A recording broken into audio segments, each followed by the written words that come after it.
먼저 죽음의 권세를 박차시고 생명으로 부활하셔서 지금 이 자리에 임재 계시며 우리들에게 늘 희망과 또 능력으로 승리로 함께 하시는 예수 그리스도가 여러분 모두에게 함께 하시기를 주님의 이름으로 축원합니다. 1년 중 가장 기쁘고 또 즐거운 그런 부활절을 맞았습니다. 그런데 우리처럼 이렇게 부활 때문에 기뻐하고 또 가능성을 보고 행복한 사람이 있는가 하면 예수님의 부활을 전혀 믿지 못하는 세상에는 많은 사람들, 지치고 힘들고 어려운 인생을 그저 반복적으로 살아가는 사람들을 보면 너무너무 마음이 아픕니다. 힘들고 어려운 삶이 우리 앞에 있지만 며칠만 기다리자. 그러면 좋아질 거야. 주님이 3일 동안 고난과 아픔 속에 있었지만 사흘 만에 부활하신 것처럼 내 삶도 그렇게 고난과 아픔을 이기고 언젠가 희망으로 바뀔 거야. 예수님이 그러시지 않았나? 이런 믿음을 가지고 살아가는 사람은 얼마나 행복한가요? 근데 이런 걸 경험하지 못하는 사람들을 보면은 참 마음이 아픕니다. 이렇게 예수님의 부활을 믿고 의지하고 또 따르는 사람들이 있는가 하면은 전혀 이런 것을 우습게 여기고 비판하고 그건 멍청한 사람이 믿는 거다. 세상에 사람이 부활이 어디 있느냐. 이렇게 믿고 예수님의 부활을 폄하하는 사람들이 얼마나 많이 있나요? 어느 초등학교 교실에서 있었던 이야기라고 합니다. 초등학교 3학년 교실에서 이제 부활절이 거의 다가오는 어느 날 교회를 전혀 다니지 않고 오히려 기독교를 폄훼하고 예수님의 부활을 우습게 여기는 어느 한 무신론 선생님이 있었습니다. 이런저런 얘기하다가 이제 부활절 이런 행사나 이런 걸 많이 보니까 선생님이 이렇게 얘기를 했습니다. 나는 그 교회 다니는 사람이 예수라고 하는 사람이 죽었다가 다시 살아났다. 이게 좀 너무 이상해. 이게 믿을 수가 없어. 말도 안 돼. 너무 우스꽝스럽다. 그래서 나는 그런 거 믿지 않아. 신도 믿지 않고. 그래서 나는 무신론자야. 이렇게 얘기를 합니다. 근데 아이들이 무신론자가 무슨 말인지 잘 모르잖아요. 그러면서 이제 선생님이 근데 너무 이렇게 기독교인들이 우스꽝스럽고 좀 이상해. 그러면서 아이들한테 야, 나처럼 이렇게 기독교가 우스꽝스럽고 무식하고 말도 안 되는 걸 믿는 그런 사람들, 그런 거 믿지 않고 그냥 신도 없다. 세상엔 그런 거 없다. 이렇게 나처럼 믿는 사람, 생각하는 사람 한번 손 들어봐. 그랬더니 대부분의 아이들이 다 손을 들었어요. 근데 어느 여자애 하나만 손을 안 드는 거예요. 그 선생님이 물었어요. 야, 너는 왜 손 안 들어? 그랬더니 그 아이가 하는 말이 나요? 나 교회 다녀요. 나 교회 다녀. 그러니까 이 선생님이 교회 다닌다고? 아니, 너 어떻게 해서 교회 다니게 됐어? 그러니까 아이가 하는 말이 우리 엄마도 교회 다니고 우리 엄마도 기독교인이고 우리 아빠도 기독교인이에요. 그래서 나 기독교인이 된 거예요. 그러니까 이 선생님이 가만히 있다가 이건 말도 안 돼야. 그럼 만약에 너희 아빠가 엉터리를 믿고 멍청하고 너희 엄마도 멍청하고 그런 말도 안 되는 걸 믿으면 너 그러면 어떻게 될 거야? 그러면은 어떻게 될 건데? 이 아이가 가만히 있다가 그럼 나는 선생님처럼 무신론자가 됐겠죠. 그렇게 대답했답니다. 무슨 말인지 잘 모르나 봐. 부활과 살아난 것들을 믿지 못하는 사람이 뭐예요? 이게 멍청한 거라는 거죠. 이 어린아이의 생각에 이게 예수님의 살아나고 부활하고 이런 것들을 믿지 못하는 거는 이건 멍청한 무신론자나 하는 거라는 그런 말이죠. 여러분 실제로 세상에 기독교의 부활을 멍청한 짓이고 그거는 사기꾼이 만들어낸 얘기고 라고 생각하는 사람들이 실제로 많이 있습니다. 지어낸 얘기라는 거죠. 어떤 사람들이 성경을 공부하다가 예수님의 부활은 예수님이 부활하기를 바라는 제자들이 만들어내는 시나리오라고 쓰는 그런 글도 있어요. 실제로 예수님이 부활한 게 아니라 그렇게 되기를 바라는 제자들이 나중에 편집해서 만드는 가짜 시나리오라는 얘기예요. 그러면서 기독교 복음이 성경이 다 엉터리고 이거는 사기꾼의 책이고 믿을 만한 게 아무것도 없다. 이렇게 얘기하는 사람들이 실제로 많이 있습니다. 주로 무신론자들 가운데 이렇게 얘기하는 사람들이 있죠. 프랑스의 대표적인 무신론자고 또 기독교를 비판하고 박해했던 볼테르라고 하는 사상가를 여러분들이 아십니다. 그 사람이 그렇게 기독교 성경이 가짜고 예수의 부활이 음모고 거짓말이고 사기고 그래서 기독교의 복음을 없애고 그리고 성경 무용론을 주장했던 사람입니다. 그렇게 그가 책을 쓰고 강연을 하고 그리고 기거했던 그 집이 지금 뭔지 아세요? 프랑스의 성서공회 사무실이 됐어요. 얼마나 엉터리들이 세상에 많습니까? 그 사람들의 주장 가운데 가장 기독교를 이해할 수 없는 무식한 말도 안 되는 종교라고 말하게 되는 결정적인 사건이 예수님의 부활이었습니다. 말이 안 된다는 얘기죠. 제가 이민 목회할 때 우리 교회 장로님 한 분이 굉장히 똑똑하신 분이세요. 경기중고등학교 나오고 서울대 나오신 그리고 박사이고 미사일 만드시는 과학자인데 이분이 우리 여러 교인들하고 성경 공부할 때마다 목사님 여러분 나는 성경에 있는 건 다 믿어. 뭐 홍해가 갈라진 것도 믿고 죽은 나사로를 살리신 것도 믿고 다 믿어요. 그런데 내가 딱 한 가지 못 믿는 거 어떻게 죽었던 사람이 살아납니까? 예수님의 부활을 못 믿는다는 거죠. 여러분 예수님의 부활을 여러분이 이성적으로 합리적으로 이해할 수 있나요? 이해 못합니다. 말이 안 되는 얘기죠. 그런데 예수님의 부활은 이성을 뛰어넘어 합리성을 뛰어넘어 이거는 이해의 도를 뛰어넘는 이건 철저한 신앙적인 단계죠. 이런 신앙적인 믿음의 경지에 도달하지 않으면 그래서 믿음의 눈으로 이 부활을 믿지 않으면 여러분 그 신앙이 힘들어요. 사람에게는 희망이라는 게 얼마나 중요합니까? 내가 지금 힘들고 어려워도 언젠가 나아질 수 있다. 내가 여기서는 죽지만 언젠가 내게는 영생이 하나님의 나라가 존재한다. 여러분 그런 걸 믿게 되면 지금 힘들고 어려워도 이길 수 있습니다.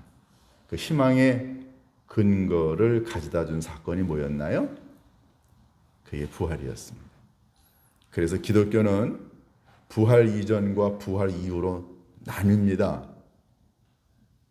기독교의 존립 기반은 예수님 오신 거 아닙니다.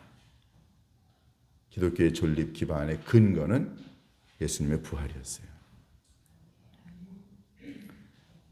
우리는 오늘 이 본문을 읽으면서 절망과 좌절에 빠져 있었던 몇몇 여인들이 무덤을 향해 가서 발견한 그 빈 무덤을 보면서 하나님께서 정말로 이 여인들에게 그리고 이 본문을 2000년이 지난 오늘날 읽고 있는 우리들에게 빈 무덤을 통해서 뭔가를 우리들에게 전달해 주시려고 하시는 하나님의 의도를 깨닫게 됩니다.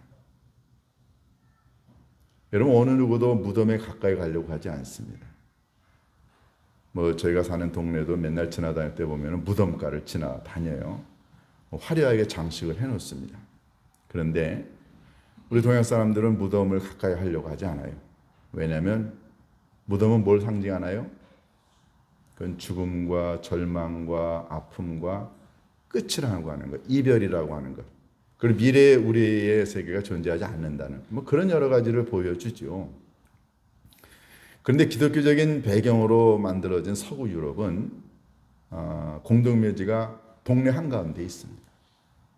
그 삶과 죽음이 그게 떨어져 있지 아니하고 그리고 기독교적인 믿음은 죽음 이후에 바로 영원한 생명의 천국이 있다는 것을, 그래서 죽음과 사람이 하나로 연결이 되어 있다는 그런 상당한 기독교적인 신앙을 갖고 있기 때문에 공동묘지가 사람들 사는 주변에 있습니다. 근데 우리는 그렇지 않아요.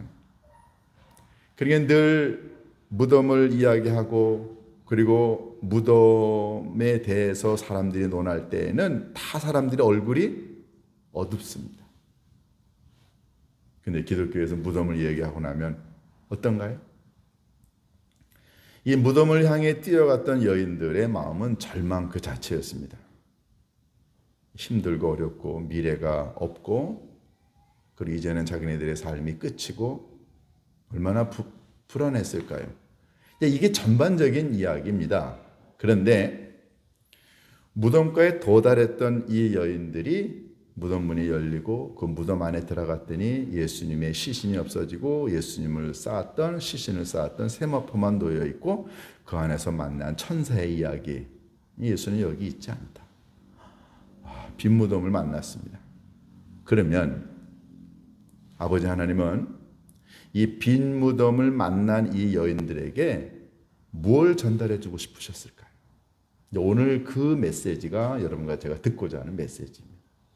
첫 번째, 빈 무덤은 우리들에게 예수님이 그동안에 하셨던 모든 말씀이 다 사실이었다는 것을 증명합니다.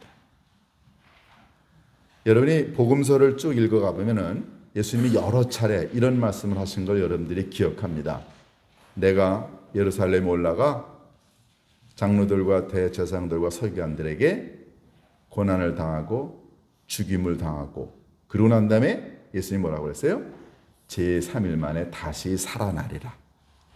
이 얘기를 예수님께서 사역의 초창기부터 하셨어요. 근데 거기에 귀를 기울이고 그걸 믿고 실제로 따랐던 제자들이 있나요? 아무도 못 믿었어요. 중간중간에 예수님이 죽은 사람을 살리신 사건이 있었습니다. 그때마다 사람들은 예수님의 능력으로 예수님이 죽은 자를 살리신다는 것은 사람들이 보고 알았어요.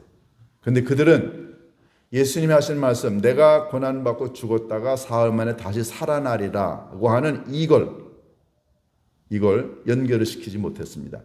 죽은 자를 살리시는 건 예수님의 능력이지만 예수님 자신이 죽었다가 살아나는 거 이거 이해하지 못했어요. 우리가 잘 아는 요한복음 2장 19절에서 23절 이하에 보면은 예수님이 이런 얘기 하십니다.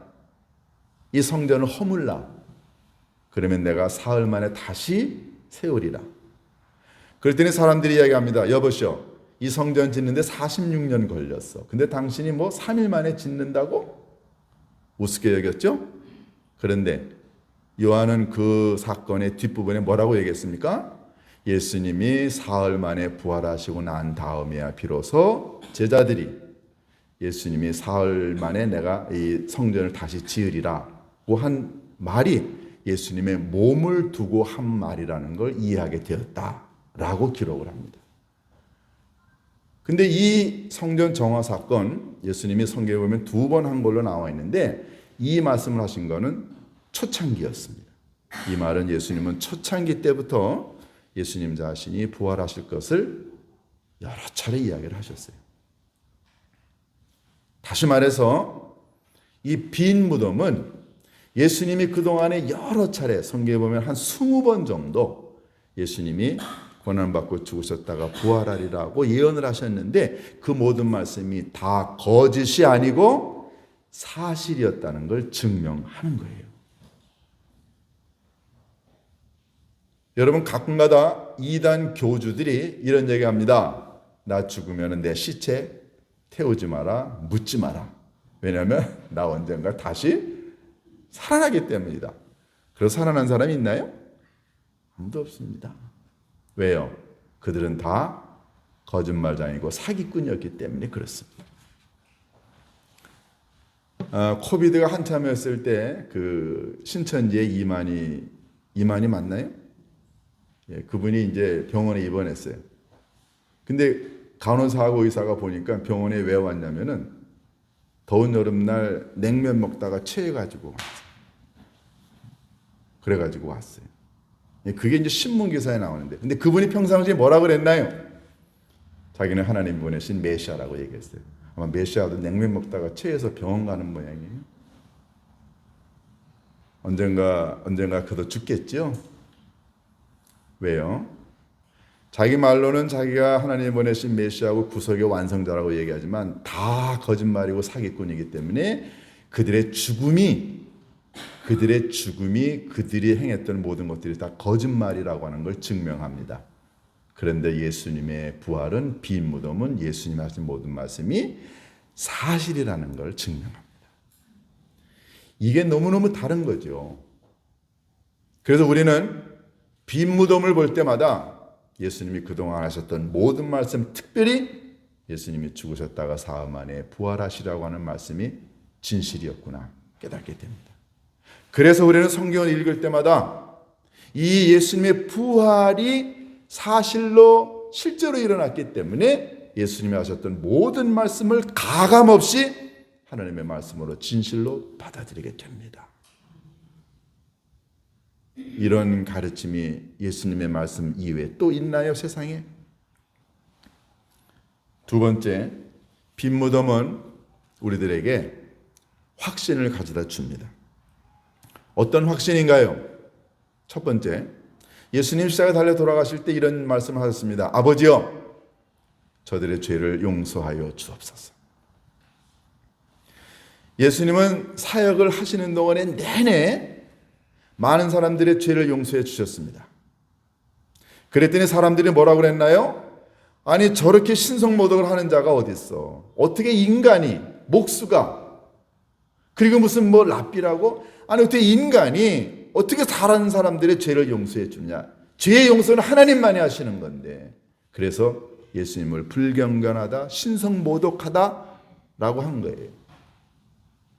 예수님은 평상시에 사람들의 죄를 용서해 주셨습니다. 그런데 만약에 예수님이 십자가에서 아버지여 저들의 죄를 용서하옵소서라고까지 했는데 죽고 난 다음에 썩어서 한 줌의 재가 되었다고 한다면, 그러면 예수님이 그동안 하셨던 모든 용서는 뭐가 되는 거예요?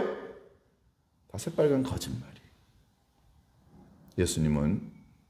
예수님 자신이 부활하셔서 하나님 자신이 되신 것으로 인하여 모든 사람들에게 행했던 죄의 용서가 사실로 인정을 받았습니다. 그러니까 예수님의 부활이 우리로 하여금 우리의 죄가 예수님 안에서 완벽하게 용서되었음을 확신하게 됩니다. 세상에 어느 누구도 내가 당신들의 죄를 용서합니다. 누가 그런 사람이 있나요?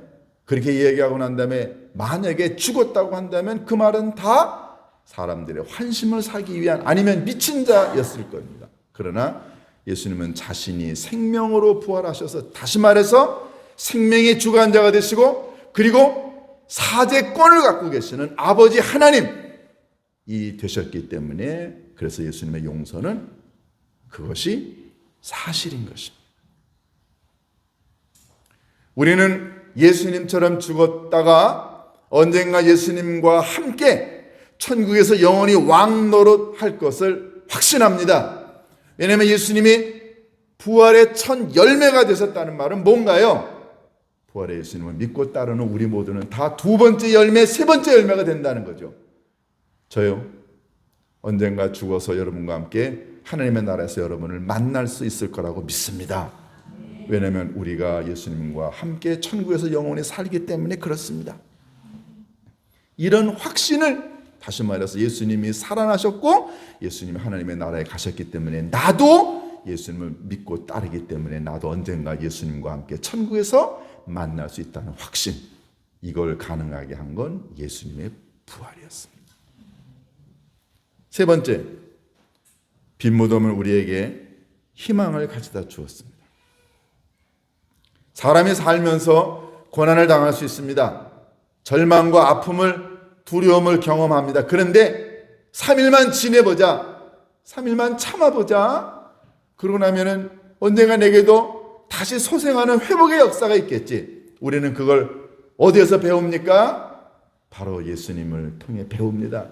십자가에 달려 돌아가신 예수님, 아버지 하나님께서 이 3일 동안 무덤에서 뭘 하셨을까요? 아버지 하나님은 3일 동안 무덤에서 예수님의 부활을 준비하셨습니다. 그래서 누구든지 3일만 참아라.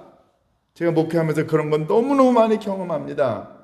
힘들고 어려운 일이 오면 참자. 왜냐하면 예수님도 3일 동안 무덤 속에 계시지 않았는가? 우리에게 희망이 있습니다. 왜냐하면 우리가 믿고 따르는 예수님이 3일 만에 살아나셨기 때문에 그렇습니다. 여러분 힘드시죠? 여러분 눈물 흘리시죠? 몸도 아프시잖아요? 오늘 김용현 안수 집사님이 대표기도 하셨어요. 제가 일부러 김용현 안수 집사님 오늘 부활주일날 대표기도 시켰어요. 왠지 아세요? 저분 다시 살아나셨어요. 여러분 아시잖아요. 네? 하나님은 매 순간 우리들에게 내가 3일을 너에게 더 주마. 기다려. 우리는 그렇게 기다리다가 매번 마지막에 가서 승리의 문을 열고 하나님의 나라로 갑니다. 우리는 매 순간 하나님이 우리들에게 줄 수 있는 기적으로 살아가고 있지 않나요? 왜요? 예수님이 고난과 죽음 가운데서 3일 있다가 생명으로 부활하셨기 때문에 그렇습니다. 세상에 있는 사람들이 절망과 좌절 가운데 살아가는 이유가 뭘까요? 그분에게는 이 3일이, 그들에게는 이 3일이 30년, 3000년이 되기 때문에 그렇습니다. 우리에게 3일은 그저 눈 깜짝하면 지나가는 거예요. 며칠 있으면 우리도 예수님처럼 일어날 수 있기 때문에 그렇습니다. 이게 예수님의 부활이 우리들에게 가져다 준 희망 아닌가요? 네 번째, 빈 무덤은 우리들에게 승리가 무엇인가를 알려다 줍니다. 사람들에게 있어서 죽음은요 끝이에요. 이건 인간의 힘으로 어찌할 수 없는 완벽한 패배입니다.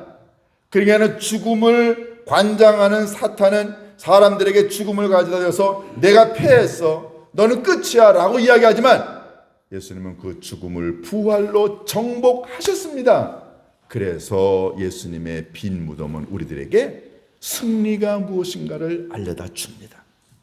만약에 우리가 죽어서 그냥 천국도 없고 영생도 없고 그저 하나님의 나라고 아무것도 없다, 그냥 죽음이 끝이라고 한다면, 그러면 세상에 있는 사람들하고 뭐가 다른가요? 우리 부활절 지낼 필요가 없습니다. 사도 바울이 고린도전서에서 뭐라고 그랬나요? 만약에 예수님의 부활이 없다면 이 세상에서 예수의 부활을 믿고 따르는 우리 모두가 가장 미련하고 그리고 불쌍한 자니라.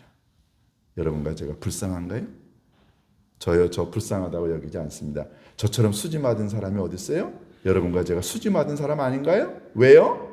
우리 땅에 살아가는 동안에도 승리를, 희망을 경험하지만 죽고 난 다음에 우리 예수님과 함께 하나님의 나라에 가서 영원한 승리의 깃발을 꽂을 수 있기 때문에 그렇습니다. 여러분 세상에 기독교인보다 더 복받은 사람이 어디 있어요? 예수님의 빈 무덤은 우리들에게 진정한 승리가 무엇인가를 알려다 줍니다. 여러분 진정한 승리는 돈 벌고 부자 되고 명예 얻고 권력 얻는 게 진정한 승리가 아니고요. 진정한 승리는 예수님 믿고 의지하고 따르다가 죽어서 예수님과 함께 천국에서 왕 노릇하게 되는 것, 이게 진정한 승리입니다. 그러니까 죽음이 우리 앞에 있지만 죽음이 우리를 완벽하게 막지 못합니다. 물론 우리가 육신의 죽음은 경험하죠. 그러나 우리는 다시 살아서 영원한 생명의 주님과 함께 하나님의 나라에 살 수 있기 때문에 우리 앞에 죽음은 더 이상 우리를 막지 못합니다. 우리는 죽음을 뛰어넘는 영생을 보장받았기 때문에 그렇습니다. 누구 때문에요? 부활하신 예수님 때문에. 마지막 네 번째, 빈 무덤은 우리들에게 사명과 책임이 있음을 이야기합니다. 부활하신 예수님이 뭐라고 하셨나요? 여인들에게 또 제자들에게 너희 나보다, 내가 너희들보다 먼저 갈릴리로 가 있을 테니 그리로 와라. 예수님이 잡히시고 죽으시고 그리고 묻히신 곳은 예루살렘이었지만 부활하시고 난 다음에 예수님이 처음으로 가신 곳은 갈릴리였습니다. 갈릴리는 어딘가요? 예수님의 공생애가 시작된 곳입니다. 다시 말해서 갈릴리는 사역의 출발점이에요. 예수님 부활하시고 난 다음에 다시 그곳에서 제자들을 만나시고자 했던 이유는 부활한 나를, 부활한 주님을 가슴에 믿고 따르는 자가 여기서부터 사역을 다시 시작하라는 거죠. 그럼 무슨 사역인가요? 그것은 바로 예수 그리스도가 살아계신 부활의 주인이라고 하는 사실을 세상에 증거하라는 것입니다. 적어도 여러분과 제가 예수 그리스도의 부활을 믿는 자라고 한다면 우리의 입에서 나오는 첫 마디는 예수님은 살아계십니다. 그래서 절망과 좌절과 아픔 가운데 신음하는 세상에 있는 사람들에게 예수님의 희망을 전달해 주고, 당신도 나처럼 예수님 부활 믿어서 우리 같이 천국에 갈 수 있지 않냐? 이 희망을 세상에 있는 사람들에게 전달해야 될 의무와 책임과 사명이 우리들에게 있다는 거죠. 이게 바로 빈 무덤이 우리들에게 전달해 주는 진리입니다. 사랑하는 교회 여러분, 예수님의 부활은 역사상 한 번밖에 이루어지지 않았습니다. 그런데 우리의 부활은 매일 매 순간 우리들의 삶에서 이루어질 수 있습니다. 여러분, 왜 그게 가능할까요? 그것은 부활하신 예수님이 우리 안에서 지금 살아계시기 때문에 그렇습니다. 그래서 우리는 매 순간 부활을 경험합니다. 우리는 매 순간 승리의 깃발을 꽂을 수 있습니다. 그래서 예수님의 부활은 역사적으로 한 번 이루어졌지만 우리의 부활은 매일 매 순간 이루어지고, 지금 이 순간에 말씀을 듣는 여러분들의 심령 속에서도 다짐과 각오를 통해서 여러분들이 부활을 경험할 수 있지 않을까요? 그 부활의 주님이 여러분의 삶과 함께 하셔서 여러분을 생명과 승리의 길로 인도하실 수 있기를 주님의 이름으로 축원합니다. 기도하십니다. 고마우신 아버지 하나님, 부활의 주님 때문에 저희들이 이 땅에서 절망하지 않을 수 있음을 감사합니다. 하나님, 저희도 힘들고 저희도 어렵고 저희도 지치고 저희도 두려울 때가 한두 번이 아닙니다. 아버지 하나님, 그럴 때마다 부활의 주님이 우리들에게 다가오사 3일만 참아라. 아버지 하나님, 우리는 주님 때문에 3일을 견딜 수 있고 3일 후에는 주님과 함께 승리의 깃발을 꽂게 될 줄로 믿습니다. 이 희망을 갖고 매일매일 우리들의 영육간의 삶에서 부활이 현실화되게 인도하여 주옵소서. 우리 주 예수 그리스도의 이름으로 기도하옵나이다.